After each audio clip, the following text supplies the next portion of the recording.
إنك حميد مجيد. اللهم صل على محمد وعلى آل محمد كما صليت على إبراهيم وعلى آل إبراهيم إنك حميد مجيد. اللهم بارك على محمد وعلى آل محمد كما باركت على إبراهيم وعلى آل إبراهيم إنك حميد مجيد. رب اشرح لي صدري ويسر لي أمري واحلل عقدة من لساني يفقهوا قولي. رب يسر ولا تعسر وتمم بالخير. السلام علیکم ورحمۃ اللہ وبرکاتہ. کیسی ہیں سب سسٹرز؟ امید ہے کہ ایمان اور تقوی کی بہترین حالت میں ہوں گی. الحمدللہ الحمدللہ اللہ تعالیٰ نے ہمیں موقع دیا. پچھلی نشست میں ہم نے پڑھا تھا کہ کس طرح جو ہے آیات ہم نے کی تھی آیت نمبر 73 تک. اس میں ہم نے دیکھا کہ کس طرح جو ہے ان لوگوں نے بات تو پوری کی لیکن سوال و جواب کر کر کے انہوں نے جو تھا وہ گائے ذبح کی تھی، کیونکہ گناہ کرنے والا جو تھا اس نے گناہ کیا اور صرف وراثت کے لیے اس نے یہ سب کچھ کیا تھا. تو اللہ تعالیٰ نے اسلام میں قاتل کے لیے کوئی وراثت میں حصہ نہیں رکھا. کیونکہ قتل ایسی چیز ہے جس سے سوسائٹی میں اضطراب پیدا ہو جاتا ہے. تو اللہ سبحانہ و تعالیٰ کا یہ سب کچھ کرنے کا مقصد کیا تھا؟ ویسے بھی تو اللہ تعالیٰ حکم دیتے تو مردہ زندہ ہو سکتا تھا، لیکن یہ سب کچھ ان سے کروایا گیا تاکہ ایک تو ان کا عقیدہ آخرت پختہ ہو. جب وہ اپنی آنکھوں سے مردے کو زندہ ہوتا دیکھیں گے تو ان کا یقین جو ہے وہ ہوگا آخرت پر. دوسری بات یہ تھی کہ گائے کے ذبح کرنے سے ان کا خیال یہ تھا کہ کوئی مصیبت آ جائے گی، کیونکہ وہ اس کو بہت بابرکت چیز سمجھتے تھے. تو اللہ تعالیٰ نے یہ بھی ان کو بتانا تھا کہ اس کے ذبح کرنے سے کوئی مصیبت نہیں آ سکتی. ضروری نہیں کہ دین پر عمل کرنے سے دنیا میں نقصان ہو. دوسرا مقصد یہ تھا کہ سب کچھ کرنے کا کہ جو گناہ بھی تم کرو گے اللہ سبحانہ و تعالیٰ اس کو ضرور ظاہر کرے گا. اس لیے کسی بھی گناہ کرنے سے پہلے یہ سوچ لینا چاہیے کہ یہ دنیا میں ہی ظاہر ہو جائے گا. اور شریعت پر عمل کرنے سے انسان کو خوشی ملتی ہے. دین پر عمل کرنے اور دین چھوڑنے کا نقصان اس سے یہ پتہ چلتا ہے کہ اس سے ایک تو یہ کثرت کہ گناہ دل میں جو ہے وہ کھٹکا پیدا کر دیتا ہے، اور گناہ کے ساتھ انسان کے اندر گلٹ پیدا ہو جاتا ہے. اور نقصان کیا ہوتا ہے گناہ کا کہ جب انسان کوئی گناہ جان بوجھ کر کرتا ہے تو دنیا میں ہی اسے کوئی جانی یا مالی نقصان ضرور ہوتا ہے. اور گناہ کا تیسرا نقصان کیا ہوتا ہے کہ یہ انسان کو بزدل بنا دیتا ہے. شیطان انسان کو بزدل کر دیتا ہے، نہ تو اس کا عبادت میں دل لگتا ہے، نہ وہ دین کی خاطر پیسہ خرچ کرنے کو اس کا دل کرتا ہے. تو ایک بات جو ہے وہ ذہن نشین کر لے بہنوں کہ دین پر عمل کرنا بہادر لوگوں کا کام ہے. آج ہم آیت پڑھنے جا رہے ہیں، آیت نمبر 74. ثم قست قلوبکم من بعد ذلک فہی کالحجارہ او اشد قسوہ.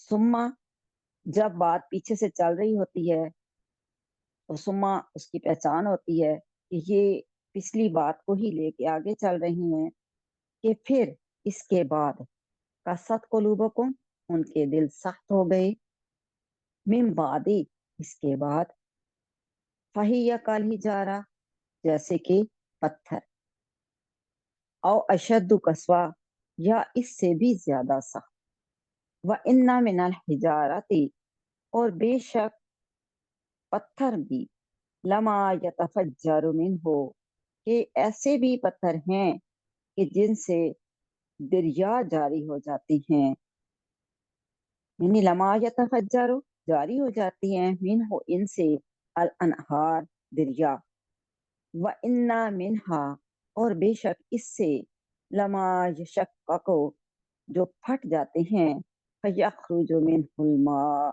تو نکلتا ہے اس سے بھی پانی، وَإِنَّ مِنْهَا، اور پس اس سے، البتہ، یحبط، گرتے ہیں، اس کے خوف سے، من خشیت اللہ، اللہ کے خوف سے، اللہ کے ڈر سے، وَمَا اللَّهُ، اور نہیں اللہ تعالیٰ، بغافل، اس سے بے خبر، اما تعملون، جو تم کرتے ہو۔ اللہ تعالیٰ نے گزشتہ آیات میں بنی اسرائیل کی تاریخ کے چند سبق آموز واقعات بیان فرمائے ہیں، جن سے پتہ چلتا ہے کہ وہ بدعملیوں اور سرتابیوں میں مسلسل مبتلا رہے، اور اللہ تعالیٰ انہیں معاف فرماتا رہا، لیکن انہوں نے پھر بھی کوئی سبق حاصل نہ کیا۔ کیوں؟ کیونکہ ان کے دل سخت ہو گئے تھے۔ تو اللہ تعالیٰ نے پتھر کی مثال دی کہ پتھر بھی بعض ایسے ہیں جن سے خلق خدا کو فائدہ پہنچتا ہے، کہ ان کے دل پتھروں سے بھی زیادہ سخت ہو گئے تھے، کہ پتھر بھی خلق خدا کو فائدہ پہنچاتے ہیں، کیونکہ بعض پتھروں سے چشمے پھوٹ نکلتے ہیں، اور ان سے دنیا کو پانی ملتا ہے، پھر بعض کی جھریوں سے پانی پھوٹ کر نکلتا ہے، اور بعض پتھر پہاڑ کی چوٹیوں سے گرتے ہیں، گویا کہ ہیبت الہی سے لرز کر وہ سجدے میں گرے ہیں۔ یہاں چشموں والے پتھروں کی مثال انسانی آبادی میں انبیاء و رسول کی ہے، کہ ان کے چشمہ فیض سے مخلوق خدا اپنی روحانی پیاس بجھاتی ہے۔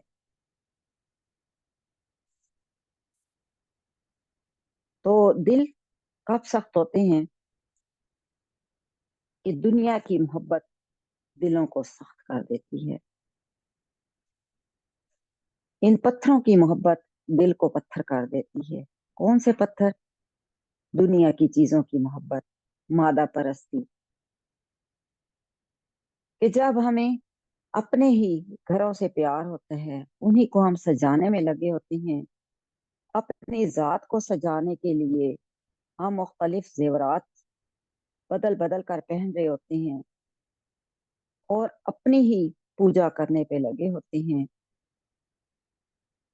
پہلے کیا ہوتا تھا کہ دلوں میں محبتیں ہوتی تھیں، جو پیسہ ہوتا تھا آنے والے مہمانوں پہ خرچ کرتے تھے، اور پیسہ بھی بہت کم ہوتا تھا، لیکن جب محبت دی جاتی تھی دل سخت نہیں ہوتے تھے۔